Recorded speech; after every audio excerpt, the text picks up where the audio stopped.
D23 has come and gone, bringing us some exciting trailers and teasers for The Mandalorian and Grogu, Andor, and Skeleton Crew. And unfortunately, since the teasers for both Mando and Andor aren't publicly available, I can't show them here without risking Disney pulling the video down. At most, we'll have to do with some screenshots here and there, which I suppose is better than nothing. So I'll keep my thoughts brief. First up, the teaser for The Mandalorian and Grogu was quite minimal, which is understandable since filming has only just begun. I'm actually surprised they had this much footage to show us. In it, we see the return of the Razor Crest, either rebuilt or at least some other ship that's of the same model, with Zeb piloting it for some reason. The teaser shows Mando arriving also on a snowy planet, taking on remnant snowtroopers, and riding on AT-RT, which, looks pretty good.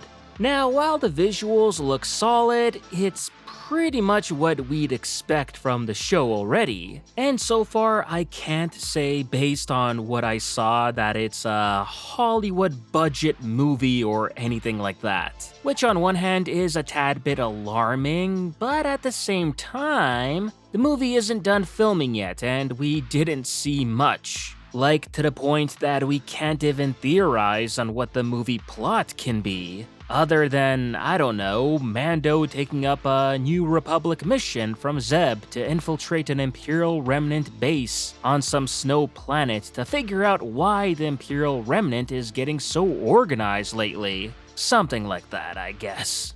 Again, it's not nearly enough footage to go off anything. Now, the movie is slated for a May 2026 release, so we've got quite a wait ahead of us.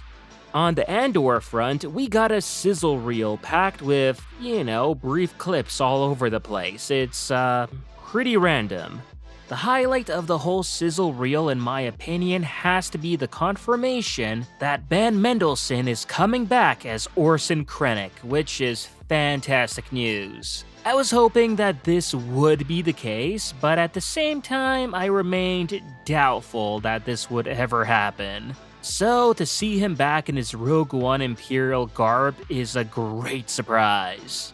Furthermore, a cool Easter egg found in the sizzle reel has to be the inclusion of the TIE Avenger, which while it technically was canon already through a few guidebooks, at the same time we never seen how it exactly looks like in canon, and well, now we do, and I gotta say, it's super cool. Especially since Andor keeps adding these awesome ships from Legends into canon visually. First the Restor Cruiser in Season 1, and now the TIE Avenger in Season 2. Gotta love it. Additionally, General Draven and K2SO will also appear in Season 2, which is to be expected given that the series is supposed to lead up to Rogue One. But on the other hand, I am curious on whether they'll retcon on how Cassian met K2SO, from the comic book. And given Disney Lucasfilm's recent track record of making such changes, then I hate to say it, but I'm fully expecting a retcon here. I'll be surprised if there isn't one. Also, it seems that we'll see another city riot against the Empire here in Season 2. And I'm hoping this one might be depicting the Gorman Massacre, which in canon led Mon Mothma to resign from the Imperial Senate and be officially with the Rebel Alliance. But again, whether they truly stick with this is another story. But one thing is for sure, Andor Season 2 should have strong writing and be more action-packed this time around. So that's gonna be a win-win on both fronts there, especially the folks who, in Season 1 they didn't think it had all that much action, which is to be fair. Finally, Disney revealed its first official look at Skeleton Crew with a trailer. And it appears to be Goonies in space, which is exactly what I'm sure most of us expected it to be. The aesthetic is intriguing, I'll say that, as it's featuring like what it looks to be a futuristic yet 80s California suburb vibe. Which, yeah, it's a fresh take on the Star Wars universe. The story, from what I'm getting at from the trailer, seems to be about a group of kids who find a ship and end up traveling out into space with it and then be stranded on some kind of space installation, where they happen to meet Jude Law's character, Jod Na Nawood, who appears to be a Jedi. Which is interesting given that this series is set after the events of the Return of the Jedi. Yeah, we've got ourselves another Jedi survivor who managed to outlast the events of the original trilogy somehow. I can't say I'm a fan of this.